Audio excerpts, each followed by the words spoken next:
Have you ever entered an argument and lost control, your voice rising, your thoughts scrambling, your dignity slipping? Today, we solve that problem. By the end of this lesson, you will know how to remain unshaken in any confrontation, and in doing so, gain the upper hand. In a world where tempers erupt like powder kegs and men are ruled by impulse, we are gathered here to learn the art of conquering confrontation, not through noise but through mastery of oneself. This lesson is taken not from gentle philosophers, but from Niccolò Machiavelli, who understood that power belongs not to the strongest voice, but to the calmest mind. To master confrontation, one must first master the kingdom within. Imagine your mind as a fortress. High walls, guarded gates, soldiers positioned with purpose. Now consider your emotions. Anger, fear, pride. These are not your enemies, but wild citizens of your realm. If left unchecked, they riot, and the fortress falls before the first arrow has flown. The man who walks into confrontation without ruling his inner state is a king who has lost his throne before the battle begins. So we start here. The discipline of emotional sovereignty. Understand this. Your opponent's greatest weapon is not their words, nor their stance, nor even their authority. It is your reaction to them. The moment you become agitated, flustered, defensive, or uncertain, you surrender power. You reveal where you are weak, and in confrontation, weakness is seized upon instinctively, even by those who do not realize they are doing it. People can smell your emotional state the way wolves smell a wound. So, before you utter a single word, you must create stillness inside yourself. Do not rush into the moment. Do not leap to respond. Treat every confrontation as if it were a negotiation in a royal court. When a ruler speaks, he does not shout. When a ruler listens, he does not fidget. His presence alone commands reverence. Calm, in confrontation, is authority. This calm is not passive. Do not mistake it for indifference. It is a sharpened calm, the stillness of a sword before it strikes. To develop this, begin with your body. The body is the first messenger of emotion. Shoulders tightening, jaw clenching, breath shortening. These are signals that your inner citizens are preparing for revolt. If your body shows agitation, your mind will follow. Control the body, and the mind is given the command to settle. Hold your posture upright but unstrained. Breathe deeply, slowly through the nose. Let your voice, when you speak, come from a place of grounded weight, not rushed forward by adrenaline. Your eyes are your banners. Do not dart, do not lower them. Do not search for approval in the face of the one before you. Look directly but without aggression. This gaze says, I am not threatened. I am not hurried. I have already won myself. Now, understand the battlefield before it begins. Most confrontations escalate, not because of the subject being discussed, but because of the fear of losing control. People raise their voices because they fear not being heard. They repeat arguments because they fear being dismissed. They insult because they fear looking small. The man who does not fear these losses does not need to employ such noise. He speaks as if he is already respected, and so he becomes respected. But how does one remove the fear of losing control? By recognizing that nothing can be taken from you that you do not hand over. Your dignity, your calm, your presence, these things belong only to you. No insult can remove them unless you believe the insult carries truth. No raised voice can shake them unless you feel threatened. No disrespect can harm you unless you crave validation. Detach your identity from the moment. You are not defending your worth. You are simply navigating a situation. Once the ego is quiet, the mind becomes clear. Clarity is power. Consider the one who erupts in anger. Observe how foolish they appear, how easily they are manipulated, how their words lose weight the moment their voice rises. The emotional man is a puppet whose strings are made of nerves. The calm man, by contrast, pulls the strings of others. His silence becomes loud.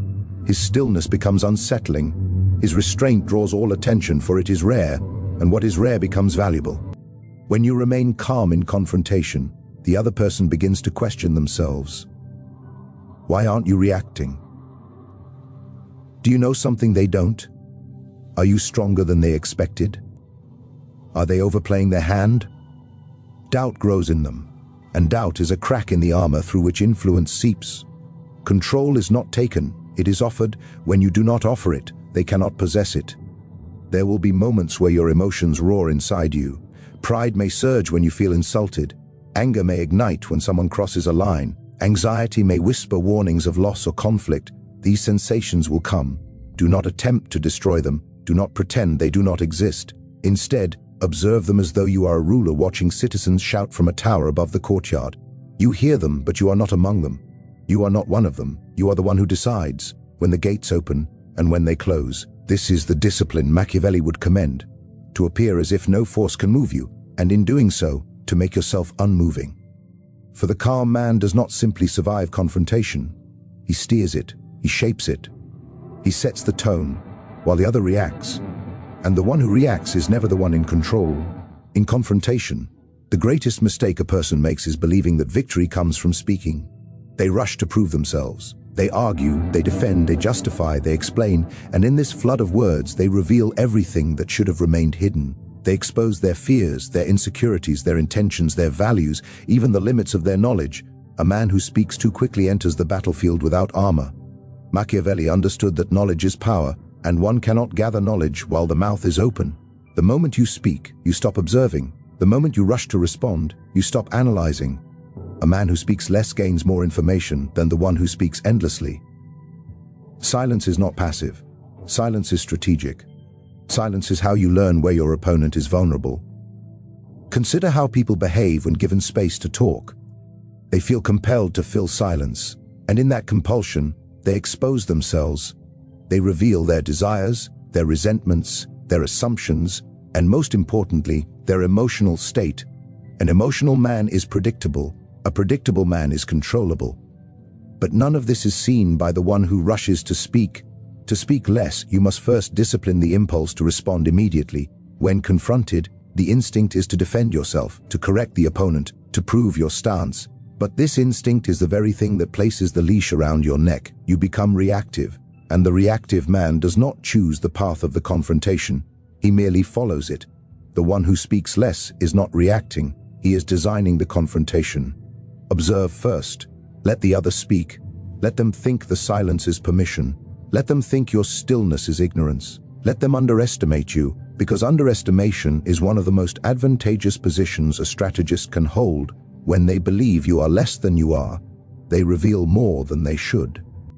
You are not simply observing their words. You are watching their breathing, their posture, their tone, their pacing. You are noting every fluctuation in their emotional state. Are they speaking loudly because they need dominance, or softly because they are unsure? Do they maintain eye contact, or do their eyes flicker away, revealing doubt? Does their voice tremble, even slightly, indicating fear or anxiety? These details are invisible to the one who interrupts, but become clear to the one who studies before striking. Now, understand this. Listening is not submission. True listening is reconnaissance. You are gathering map data of the battlefield. Every word they speak is a step they take forward, believing they are advancing, but really they are walking deeper into a terrain that you now understand better than they do. When the time comes for you to speak, your words will land with far more impact, because they will be chosen with precision, based on information the other did not know you had. Speaking less also creates a psychological imbalance. Most people are uncomfortable with silence. Silence makes them confront their own uncertainty. They begin to explain themselves more than necessary. They try to justify. They seek reassurance without realizing it. The more they talk, the more they reveal. Your silence becomes the mirror they project their mind into. There is another advantage. When you finally choose to speak, your voice carries weight.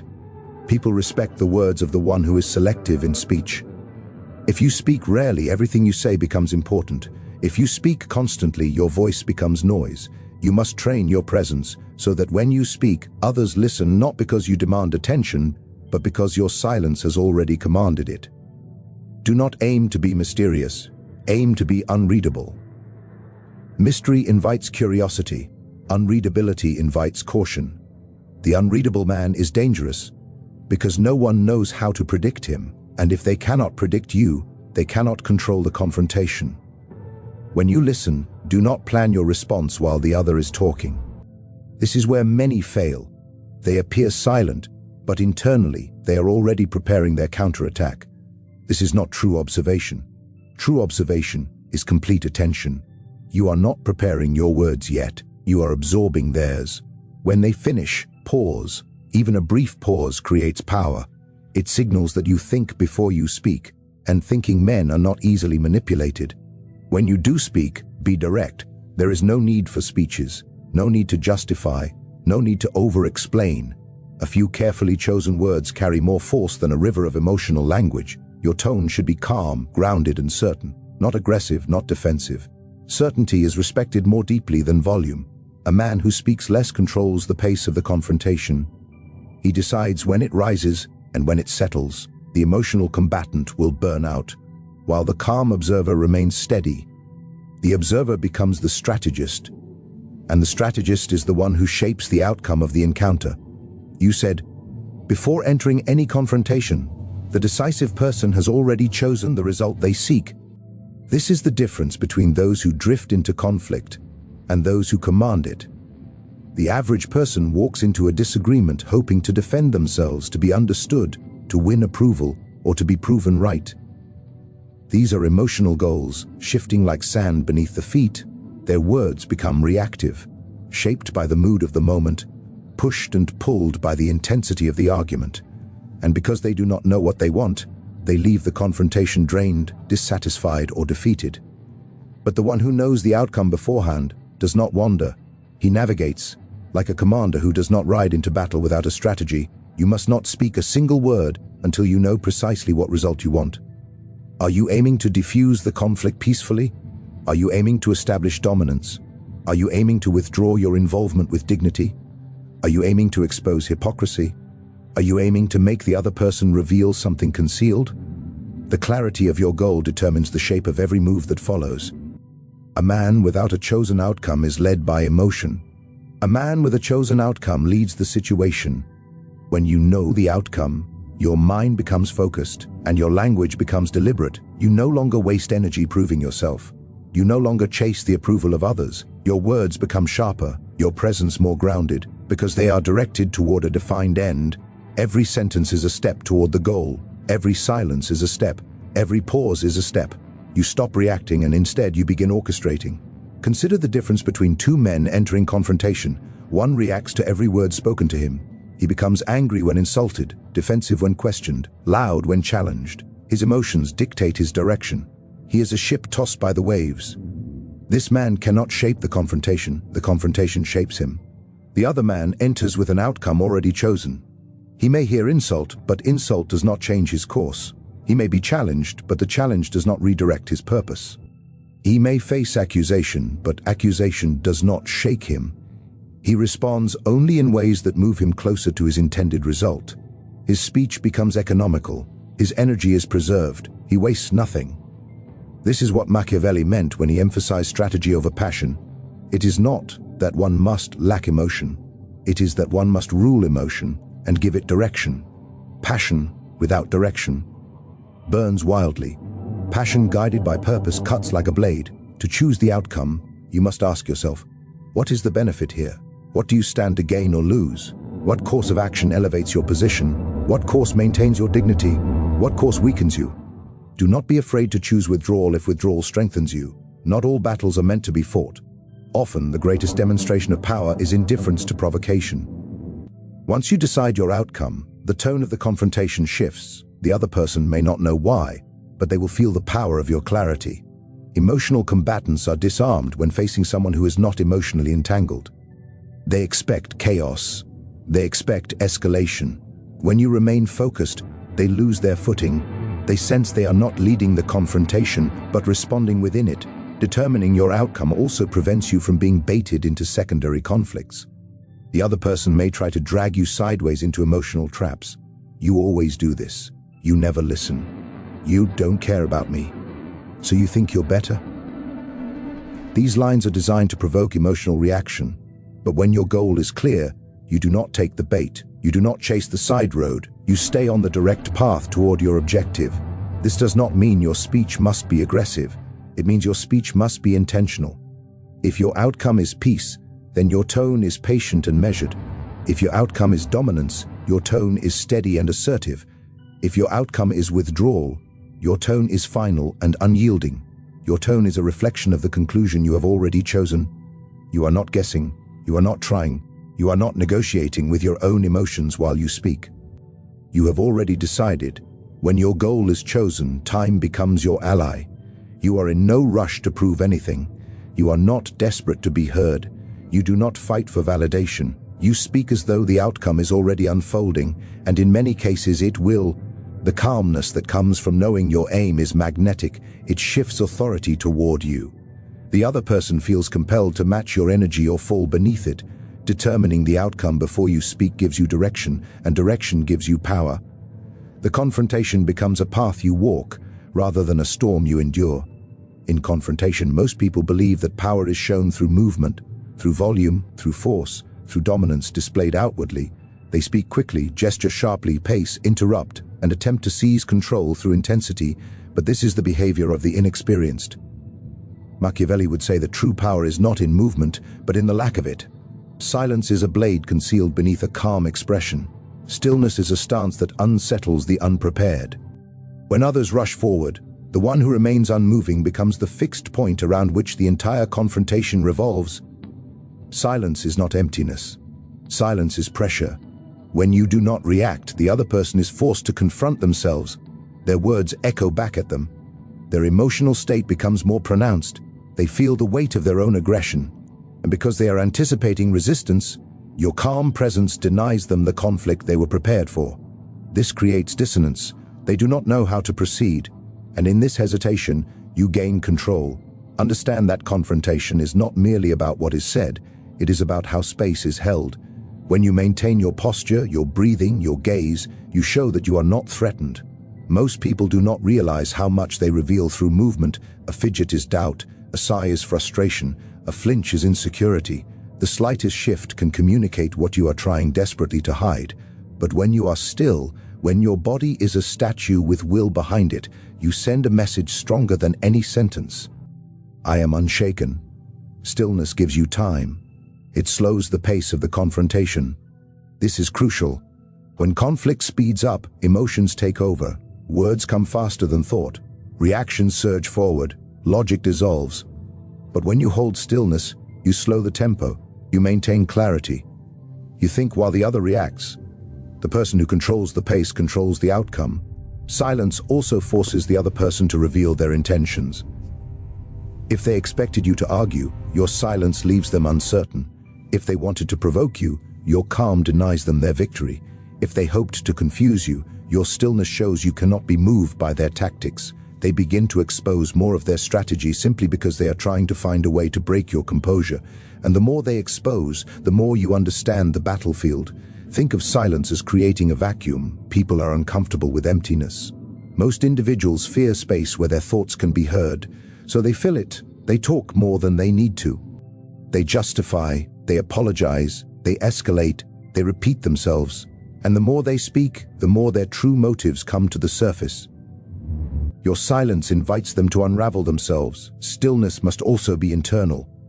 It is not merely the body that is calm, but the mind. You cannot be thinking of how to defend your pride or how to impress the other person. You cannot be hungry for acknowledgement. The still mind watches. It listens, it weighs. It is not attached to the outcome emotionally. Even though it has chosen the goal strategically, this detachment is the core of power. When you are no longer vulnerable to emotional bait, you cannot be manipulated. Consider what happens when two people argue. One raises their voice, the other responds by raising theirs. The volume increases, the breathing becomes quicker, the physical space between them closes, the emotions escalate. This is the dance of the undisciplined. Now imagine one of them, just one, refuses to raise their voice, refuses to move closer, refuses to mirror the emotional temperature. Their calm becomes a mirror. The other person begins to see their own irrationality reflected back at them. The confrontation transforms. Silence also allows you to choose your words carefully. When you finally speak, your speech carries weight, because you have listened, you have watched, you have assessed the emotional terrain. When you speak after silence, your words are precise and measured. They strike with accuracy rather than force. People pay attention not because you demand attention, but because your silence has already earned it.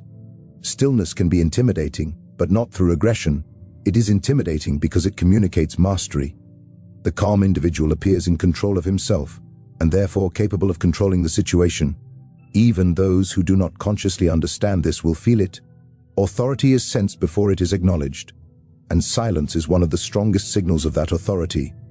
To use silence and stillness in confrontation is to remove the opponent's ability to draw you into their emotional rhythm.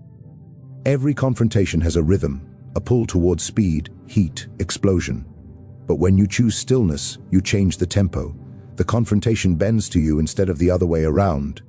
You decide when words are exchanged. You decide when the tension loosens or tightens. You decide when the moment shifts.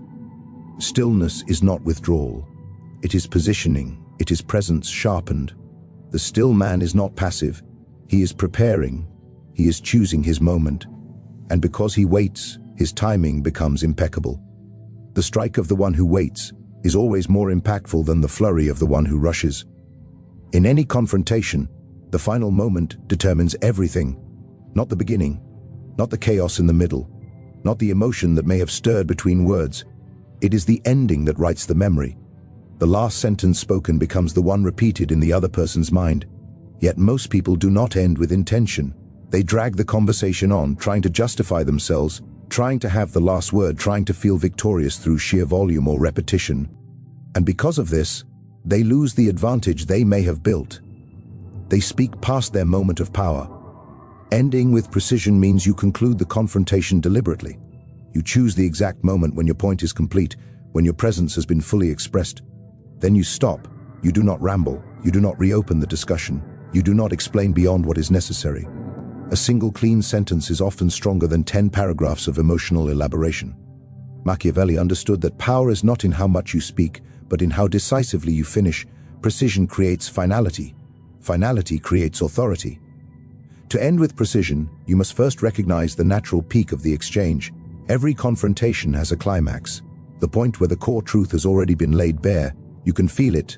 The air settles, the argument has revealed itself, the emotional surge has run its course.